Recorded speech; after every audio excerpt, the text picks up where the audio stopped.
Hi, my name is Aryka Morris, and I'm a doctor of chiropractic practicing outside Tampa, Florida and Plant City, Florida. I have an office named Restored Health Chiropractic that I just started in February. Prior to that, I worked as an employee and an independent contractor in a couple different offices. Mostly what I do as a chiropractor on a daily basis is identify areas of people's nervous systems that are dysregulated. Our nervous system is our master controller of our entire body. So if our nervous system's dysregulated, the whole body can be dysregulated. And that can show up in a lot of different ways depending on what's going on in each person's body. So that can show up as indigestion. It can show up as not sleeping well. It can show up as aches and pains. It can show up as hormone imbalance. So for me, I do a lot of different approaches. I take a lot of different approaches. I evaluate nutrition, lifestyle, and then as a chiropractor, I would say the main thing that we all do is identify places in the body that we call subluxations or misalignments, which is where vertebrae or other joints can go out of alignment. And when they do that, they cause the nerve messages to not come through properly. So for example, you can have your C5 vertebrae come out of place, and that can cause neck pain, but something else it does is alter the innervation of your deltoid muscle. So it can also cause shoulder dysfunction.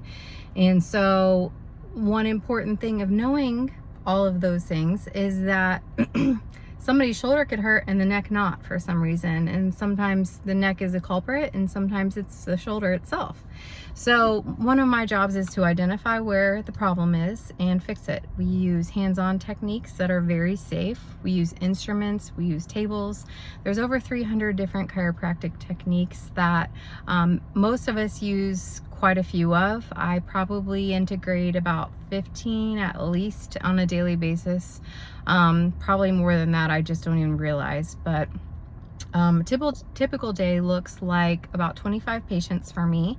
I've realized that's my threshold of where I stay happy and I don't feel overwhelmed. After that, it gets a little bit exhausting because every single person is different. Every single person is a puzzle, but that's also what I love about my job.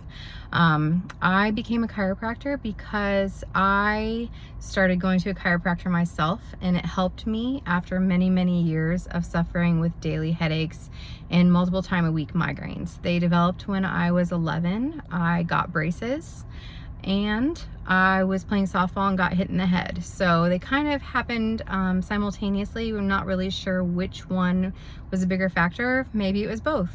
I remember having a lot of neck pain as a kid too, driving down the road with my mom, and I'd turn my head and I'd get terrible sharp pains right here. And that I recall as young as 6. So that's one thing I do, is I work with a lot of children. I work with a ton of infants through adults that are much, much older. But I would say about 40% of my practice is children. I work with a lot of pregnant women as well. And I'm actually referred a lot of patients through word of mouth. I've never actually advertised. All of my patients are word of mouth. And a lot of them are from other providers. I collaborate with pediatricians. I collaborate with neurologists, dentists, pediatric dentists who look for oral tension and oral ties, myofunctional therapists, physical therapists, massage therapists, craniosacral therapists. So I get a lot of referrals from all sorts of practitioners, and that is a beautiful thing, is working together to get our patients well and recognizing what's going on so that you know who to send them to for what they need. Sometimes it's something serious. Somebody comes in with arm pain and it's symptom of heart issues. I need to get them somewhere ASAP for a thorough cardiac evaluation. Usually I send them directly to the ER. However, there's other times where, I've been working on this person's neck for a while.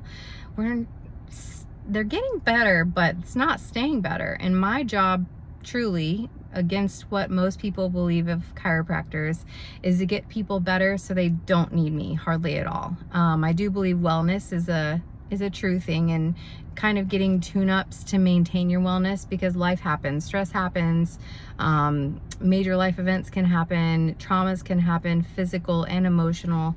But I really like to work myself out of a job. I really truly try to get my patients well, to not be dependent upon me.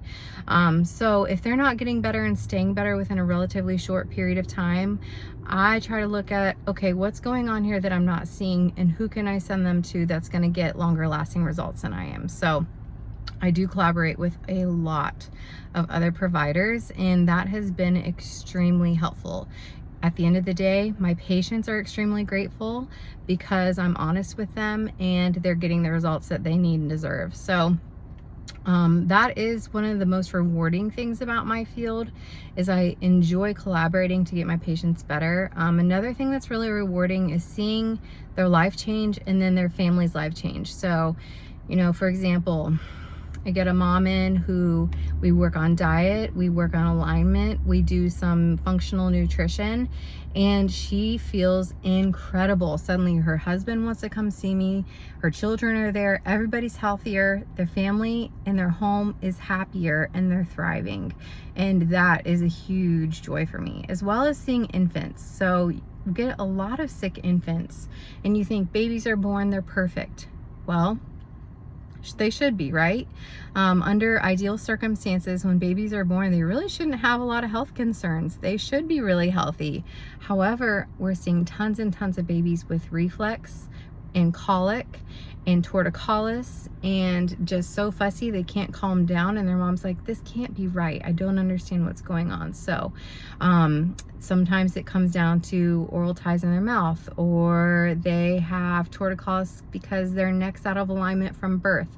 So I love working with infants for the sole reason of that also makes the whole family a lot happier, and it's instant. Babies don't lie. You see when they're better instantaneously. They're much happier, they poop normally, they pee normally, they're eating better, they're eating easier, they're gaining weight, they don't have failure to thrive anymore. So that is also another huge rewarding experience. And if I had to tell someone going into the healthcare field or my younger self this, I would say, be congruent to who you are. Don't try to be someone else. If you love a certain area of the field, you should probably focus on that, because you're going to thrive in it. People are going to sense your passion, and they're going to sense your willingness to help and your desire to help. And even if you don't get it right every single time, they're going to appreciate you for being honest with them. So I always refer when I don't know what's going on and I think there's something else that needs investigated. Patients love that. They just want you to be honest. So no matter which field you guys end up picking, or where you end up going, because life can be a crazy journey sometimes, just remember that if you're congruent to yourself and you do your absolute best to serve the patient well, they're gonna be grateful and honor you for it. And at the end of the day, you're gonna sleep well and you're gonna feel good, and you're not gonna be worried about, oh, what if I had done this? What if I had done that? Because you know that you did the absolute best you could taking care of those patients. So that's what I would encourage you, is before you make any big decisions, make sure that the field you're considering is congruent with who you are. If you don't like medicine, you probably shouldn't be somebody who prescribes medicine all day. If you don't like exercise, you probably shouldn't be a physical therapist. If you don't like getting adjusted, you probably shouldn't be a chiropractor. But at the same time, we realize there is a necessity for each and every single one of us, and when we work together, it can be really beautiful. So I love working with all the different providers, seeing different perspectives, different people, different walks of life, and learning new things every single day. So that's one of the joys of my life and my work. And when you honor your time and your values, you won't burn out. You're going to feel better, and 10 years down the road you can still love it, and hopefully 40-50 years down the road you'll still love it and want to do it. So wishing you all the best of luck in whatever you choose to do.